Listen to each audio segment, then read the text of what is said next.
Você garotinho juvenil aí, inocente, não sabe quem é o Prince, cara? Tá aí a minha homenagem pro Prince.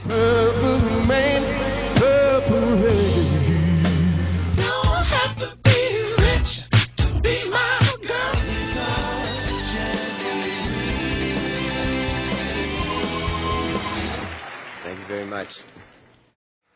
Salve, salve! Pessoal, estamos aí com mais um vídeo e hoje eu vou falar para vocês um pouquinho então sobre Grécia Antiga. Então a gente já terminou aquele bloco de Antiguidade Oriental e eu vou começar um bloco novo sobre Antiguidade Ocidental então. Evidentemente eu vou fazer um vídeo sobre Grécia e um vídeo sobre Roma. São assuntos super longos, super complexos, cheios de detalhes muito interessantes, enfim. E eu vou falar aqui básico do básico.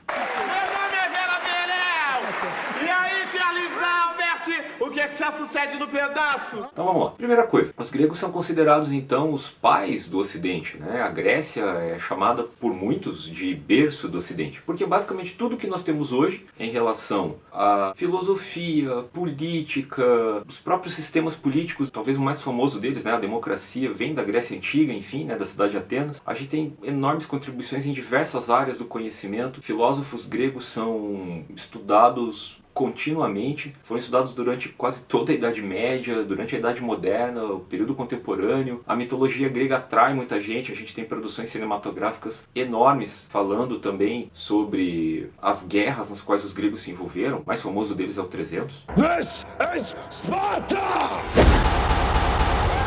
Então, enfim, Grécia, cara, é um assunto que dá muito pano pra manga. Então eu vou tentar ser o mais sucinto possível aqui com vocês. A Grécia Antiga, primeira coisa importante, ela ficava, né? Localizada na Península Balcânica. A Grécia ainda está lá, ela não se teletransportou nem nada. Mas os gregos antigos, eles fundaram colônias em diversas áreas próximas, principalmente ali na Ásia Menor, também na região mais sul da Itália. Essa região foi inclusive chamada de Magna Grécia. E os gregos antigos, quem eram os gregos antigos? Era uma junção de diversos povos. Eles não se denominavam gregos, mas sim helenos. Quem eram esses povos então que deram origem à Grécia? A gente tem os aqueus, os jônios, os dórios, os eólios e os cretenses. Basicamente, então, esses 5 povos deram origem à Grécia Antiga. A história dos gregos é dividida em 5 grandes períodos. Então a gente tem o período pré-homérico ou creto-micênico, onde os micênicos e os cretenses eram extremamente importantes. Aí a gente tem depois o período homérico, tem esse nome por causa dos livros Ilíada e Odisseia, do Homero. A Ilíada fala sobre a Guerra de Troia, lembre-se lá do Brad Pitt.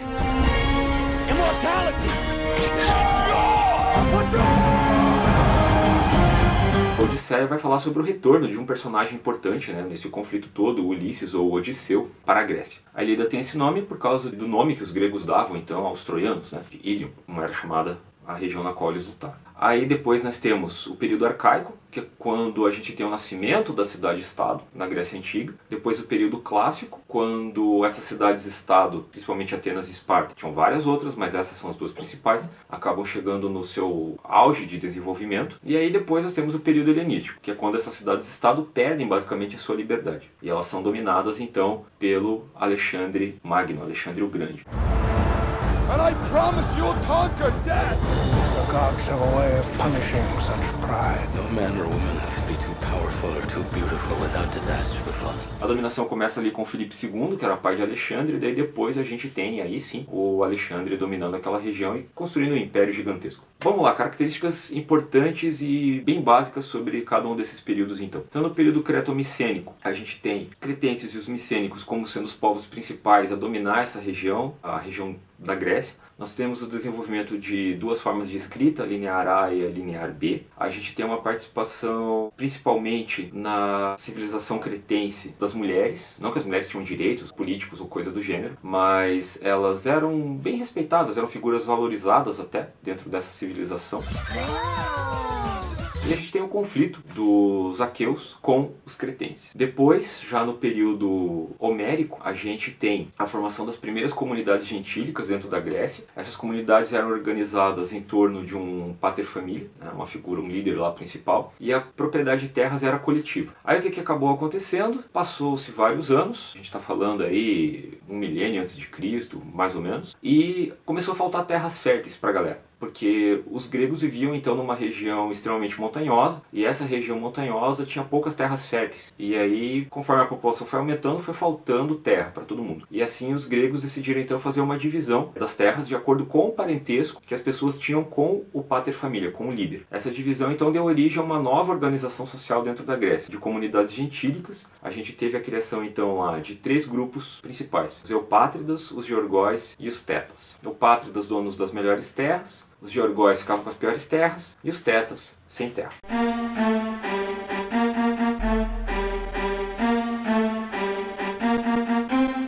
Isso acaba motivando depois a formação das cidades-estado gregas, né, já no período arcaico. Então a gente tem Atenas de um lado e Esparta do outro, né? Atenas ficava localizada ali perto do Mar Egeu e já Esparta localizada na região do Peloponeso. Cada uma com suas características bem diferentes. Aí a gente chega no ponto fundamental sobre a Grécia Antiga. Os gregos não formaram um império centralizado, eles viviam em cidades-estado. O que era uma cidade-estado? Era uma cidade com autonomia administrativa e econômica. Ou seja, não havia um rei para todas as cidades gregas. Tá? Cada cidade tinha a sua própria forma de governo, as suas práticas culturais, enfim. Basicamente uma coisa unia os gregos, que era a religião e a língua que eles falavam. Mas em Atenas, por exemplo, a gente vai ter o regime democrático como sendo uma das principais formas de governo. Eles nem sempre foram democracia. E em Esparta a gente vai ter uma oligarquia militar. Então eram diferentes. O mundo grego ele é multifacetado, então. Durante o período clássico a gente tem o apogeu da cidade de Atenas, né, e até alguns pesquisadores definiram esse apogeu como uma espécie de imperialismo. Eu não gosto muito desse termo, mas ele aparece bastante. O fato é que Atenas começou a dominar as outras cidades gregas, principalmente através da Liga de Delos. E essa Liga de Delos, ela foi formada para quê? Para lutar contra a ameaça dos persas. Então você com certeza já deve ter visto o filme 300, se não viu, assista ainda as 2 partes. For glory's sake!